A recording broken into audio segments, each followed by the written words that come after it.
8,000, 10,000 and 12,000 respectively. 3 दोस्त एक business start कर रहे हैं जो बिल तरतीब 8,000, 10,000 और 12,000 अपने अपने शेयर दे रहे हैं। They also took an amount as bank loan. ये देने के बावजूद, मैंने अपना पर्सनल पैसा देने के बावजूद उन लोगों ने बैंक से लोन लिया जो at the end of the year के लास्ट में दे में अ प्रॉफिट ऑफ रुपीज 30,400। उन लोगों ने 13,400 का प्रॉफिट किया। मतलब 3 दोस्त पहले पैसा लगा रहे हैं 8,000, 10,000, 12,000। उसके बाद वो भी पैसा पूरा नहीं हो रहा है तो तीनों मिलकर बैंक से एक लोन ले रहे हैं। लोन लेने के बाद जब पूरा साल कंप्लीट हुआ है तो वो लोग 13,400 का प्रॉफिट कर रहे हैं। After paying the annual bank installment of rupees इतना। अब उन लोगों का बैंक इंस्टॉलमेंट कितना है 5,000। हर साल का एंडिंग में उन लोग को 5,000 बैंक में देना पड़ता है। तो ये पैसा प्रॉफिट में से देने के बाद they divided the remaining money of profit among themselves in the ratio of their capital. उन लोगों का जो कैपिटल है यानी जो 8,000 लगाया है, जो 10,000 लगाया है, जो 12,000 लगाया है, बैंक को देने के बाद ये वाले पैसे प्रॉफिट में से इतना शेयर ऑफ प्रॉफिट कितना लेंगे। तो भाई हम लोगों को ये वाला मैथ बनाना है। तो सबसे पहले हम लोगों का रेशियो निकाल लेते हैं तीनों दोस्तों को एक नाम दे देते हैं, जैसे ए, बी एंड सी।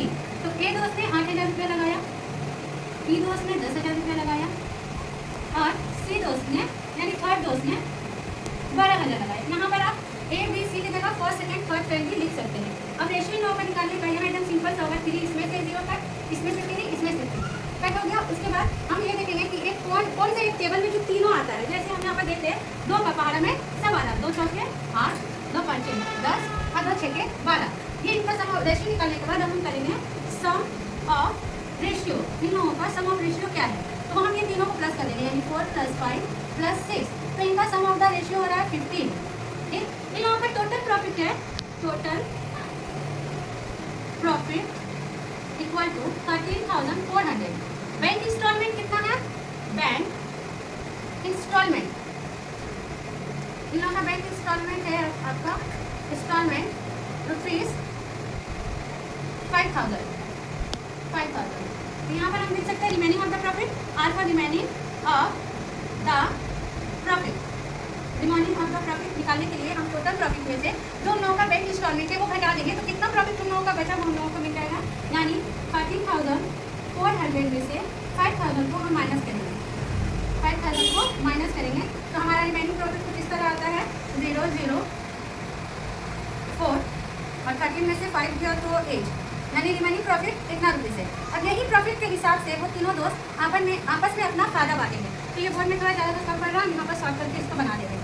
तो profit of A equal to जो सम ऑफ द रेशियो रहता है, वो हमेशा नीचे लिखाता है। और यानी फर्स्ट फ्रेंड है, यानी ए का कितना था शेयर 4 इंटू जो हमारा प्रॉफिट बच गया है 8,400।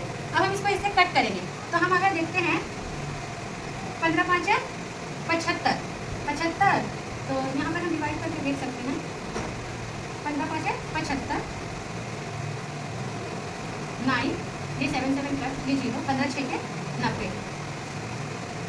ये 0 यहाँ, यानी हमारा ये आया। अब अगर हम इसको इससे इंटू करते हैं, यानी 4 से इंटू करते हैं 0, 4 से 24 का 4 हाथ में लगा 2, 20 और 2 22, यानी फर्स्ट फ्रेंड का हमारा 22,400 आया। इसी तरीके से हम तीनों दोस्तों को निकालेंगे, यानी अब हमारा होगा प्रॉफिट ऑफ बी। तो इसका जो शेयर ऑफ प्रॉफिट है यानी 5 ऊपर जाएगा और 15 यानी 15 नीचे इंटू जो टोटल प्रॉफिट बच गया है उसमें से इसको भी सॉल्व करेंगे। ये कट कर आया आपका 560 जो ऊपर हम लोग ऑलरेडी काट चुके हैं। अब इसको इससे इंटू करेंगे तो 0, 30 पे 0 हाथ में लगा 3 और 25 25 30 28। ये हमारा सेकंड फ्रेंड का आया, ये हमारा फर्स्ट फ्रेंड का प्रॉफिट है और ये हमारा सेकंड फ्रेंड का प्रॉफिट है।